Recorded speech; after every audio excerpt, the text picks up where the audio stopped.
Welcome to the DC Sports Buzz. This is Casey. That's Michael. This is our professional version of how the Sports Buzz should be, Michael. You're looking fantastic in the booth.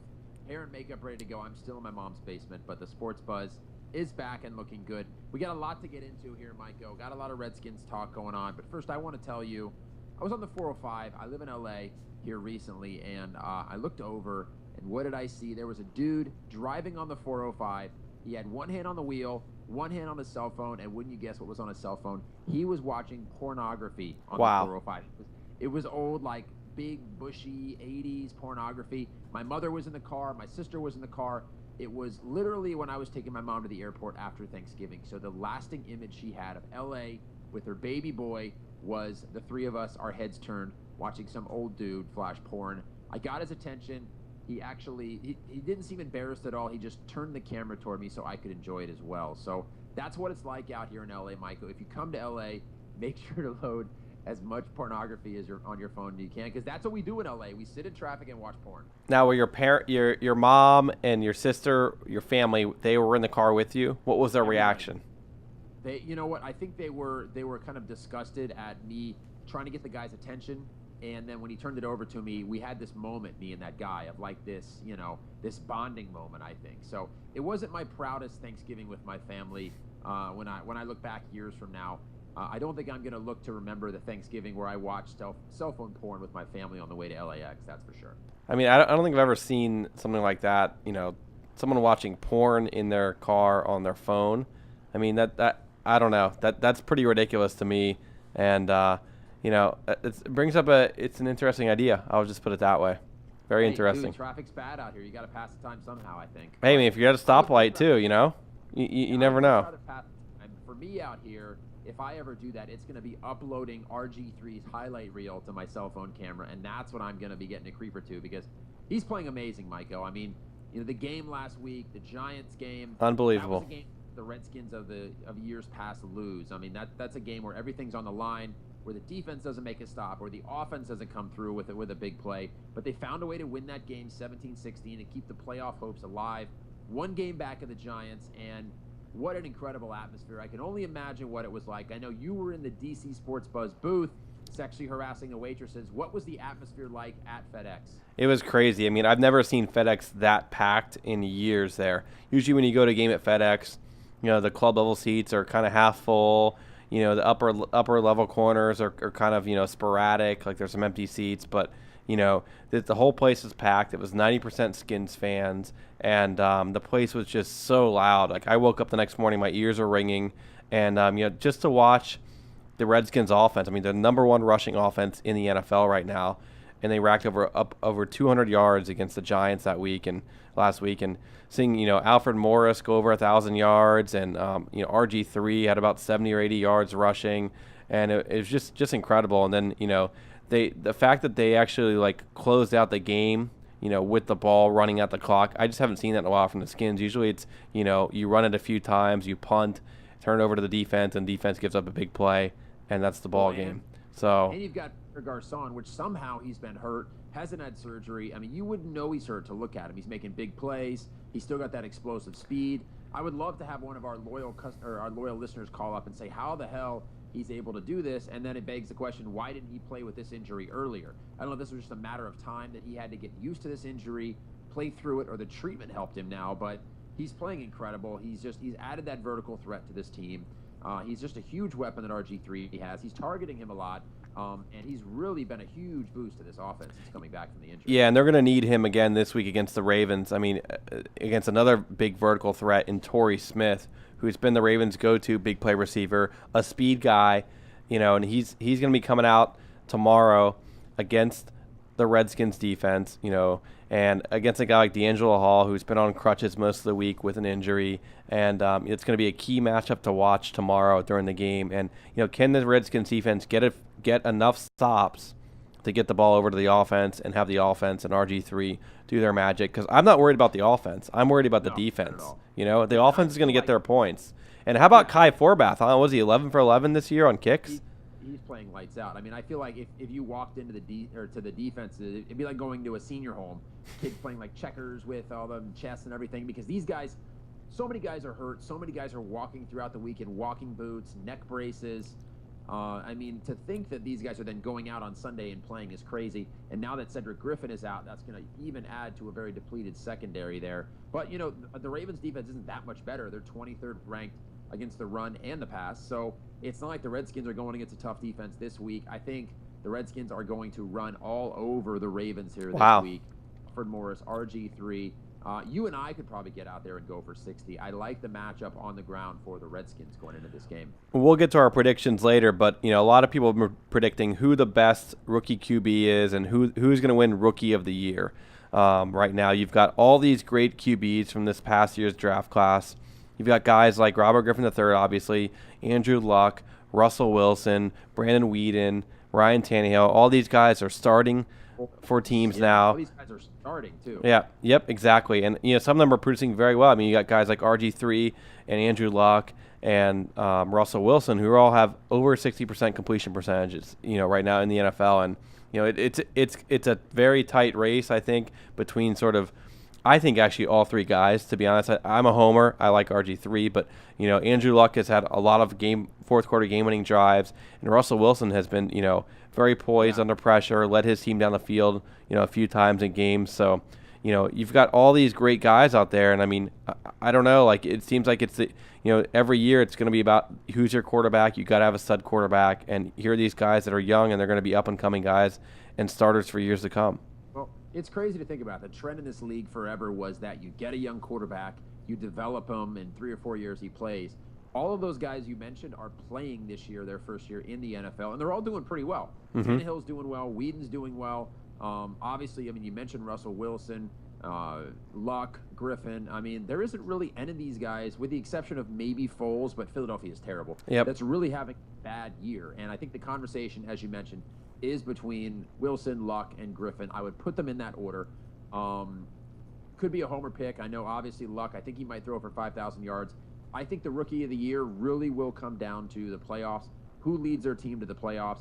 If RG3 leads the Redskins to the playoffs, it probably means that he won 7 of his last 8 games. His stats are going to be incredible to match. So I think that's ultimately what's going to decide this race. I think Luck has the edge right now, but I think Griffin can catch him. Yeah, another story, interesting story that came across this week in the NFL was the issue of kickoffs. And Tampa Bay head coach Greg Schiano apparently proposed an idea about abolishing NFL kickoffs and proposed it to Roger Goodell. And it turns out his proposal is a little bit out of the box thinking, but it's very interesting. Is you no longer would have kickoffs. You'd get the ball at your own 30-yard line with a 4th and 15. So basically, you can either go for it, 4th and 15, or you can punt the football. So after you score a touchdown, you get the ball at the 30, 4th and 15. You go for it. You can draw a penalty, draw a pass interference. You know, roughing the passer. If you go for it, you don't get it. The other team gets the ball. You know, or you can just punt the football right there. So it would really take kickers out of the equation, and punters would be a lot bigger aspect. Or maybe quarterbacks and offenses could be a lot bigger aspect because you could have a lot of teams going for it. Yeah, well, I definitely know that this is going to affect my bathroom breaks because I always go to the bathroom during the kickoff. That's the time that you're racing to the bathroom. You know, you got to pee real quick to get out here. I know that there have been some concussion issues on kickoffs. I think there's probably even some concussion issues in the bathroom when the drunk guys are double fisting the drinks, slip on the water, bang their head, and try to go back, snag a beer before the kickoff comes back. But honestly, I think 70% of the kickoffs have actually not even been returned. So I would like to see this rule put in place. I think it would mean that games were more competitive down the stretch. Teams would have an opportunity to have game-winning drives because how often do they really recover the onside kick? It's very, very rare. Yeah, I think it's something like 1 in 4, a little bit over 1 in 4. So about probably 30% of the time that teams do recover the onside kick, which makes you think, I wonder how often teams would convert a 4th and 15. But again, if it's at the end of the game, you got a team that's on their heels, that's tired, a defense, you could convert that 4th and 15. Or you could draw a pass interference or something like that. So it makes the end of games more exciting. I like it. I would do it.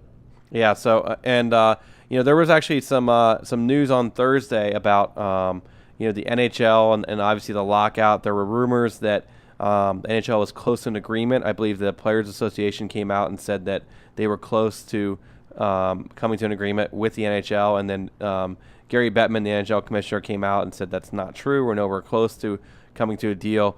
And it begs the question, Kevin, is there going to be a deal this year? You know what? It's so hard to say. I mean, it's really crazy to think the NHL might not happen this year. I mean, we remember the last CBA when the lockout happened.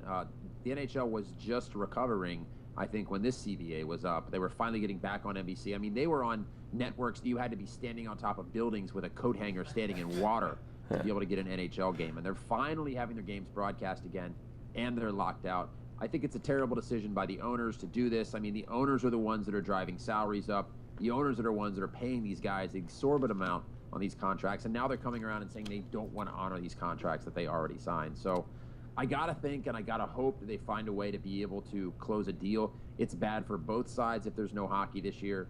I'm hopeful that they're going to get a deal done. I know that the NBA last year began their season on Christmas. I think you might see something similar this year, a shortened season, which is good for the Capitals, Michael, because we love doing well in the regular season and stinking it up in the playoffs. And if that happened, at least we'd only have to endure half a regular season before the Caps go out in the first round.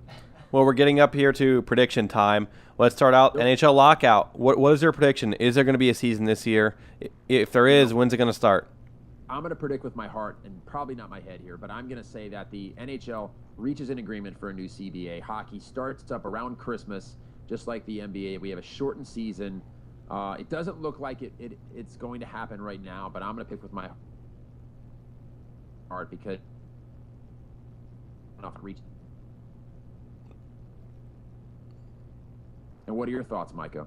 So I think there's not going to be a season. I think it's almost become. I know they still have a few weeks left, potentially to get an agreement and start up, end of December, early January. But to me, they're running out of time. Christmas is right around the corner. They're going to take a break probably for Christmas. They go home with their families. So I think they're almost getting to the point of no return. There's not going to be a season this year, and it's going to be devastating for hockey, the NHL, and hockey fans in general. Bad news. So let's get on to our predictions for the Redskins-Ravens game, the huge game tomorrow for the Redskins. 6-6. They can go to 7-6 with a win tomorrow against the Ravens. What is your prediction? I'm saying 26-23 Redskins. I think the Redskins run all over the Ravens. The Ravens defense, as I said, 23rd in the pass, 23rd in the run. The Redskins right now, they're playing too well, too many good threats. Pierre Garçon is just playing lights out. They have a hard time covering him. Alfred Morris, Robert Griffin III, too many weapons on offense. There's not much about the Ravens that scares me beyond Ray Rice. Torrey Smith will get his catches. Bolden will get his catches. But hopefully the Redskins will continue that bend but do not break attitude on defense. So I'm going with a 26-23 victory for the Redskins. And I'm saying it here on the Sports Buzz, Michael. If the Redskins win and beat Baltimore, they are going to the playoffs. Wow, that's a bold prediction. I mean, we might as well break down the playoff bracket next week if you're going to say the Skins win this week. And they do win this week, we might as well break down the playoff bracket. Who they're going to play in the first round, the second round, book the Super Bowl tickets. I don't know. But, I think it's going to be a very tight game. I think it's going to be a 3-point game. And I'm going to say the Redskins come out on top 20-17 in front of the hometown fans. The building and the whole city is going to be just buzzing about this team. 7-6 in mid-January after tomorrow, and I think RG3 is going to lead him down the field for the game-winning field goal. Forbath is going to be, 13 for 13 on the season after tomorrow, and kick the game-winning field goal, and the Skins win 20-17. I'll tell you right now, if that happens, I'm going to upload that game-winning drive to my phone and go on the 405, and you know what I'm going to do. Well, I'd rather have you upload the porn you're seeing there with the 80s porn. That's what I want to see. But maybe we can for next show. Yeah. So we're going to have another episode next week here on the Sports Buzz. We're going to break down the Redskins-Ravens game, preview the Redskins-Browns game, and talk a little bit some other – hopefully we'll have some more hockey news to talk about. Maybe the lockout will be over. We'll talk about the Caps. And, there's another team in town called the Washington Wizards that nobody's talking about because they're terrible. But maybe we'll break down the Wizards and talk about why they are so hideous. Yes. Keep your hands on the wheel, folks. Drive safe. A cell phone is for calling only. That's it for the Sports Buzz. See you next week. See you next week.